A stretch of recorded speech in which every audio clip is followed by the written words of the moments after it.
This is Dr. Sushma from Anokhi Neuro and Childcare.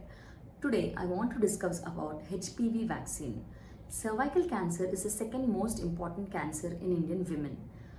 ఇది human papilloma virus యొక్క కొన్ని strains వల్ల వస్తుంది. హ్యూమన్ ప్యాపిలోమా వైరస్కి అగేన్స్ట్గా ఒక వ్యాక్సిన్ ఉంది. దాన్ని 9 నుంచి 14 సంవత్సరాల గల అమ్మాయిలందరికీ ఒక 2 డోసెస్లో ఇస్తాము. ఆ తర్వాత మిస్ అయితే 15 నుంచి 45 సంవత్సరాల ఆడవాళ్ళందరికీ 3 డోసెస్ రూపంలో ఇస్తాము. ఈ వ్యాక్సిన్ ఇవ్వడం వల్ల సర్వైకల్ క్యాన్సర్ని చాలా వరకు నివారించవచ్చు.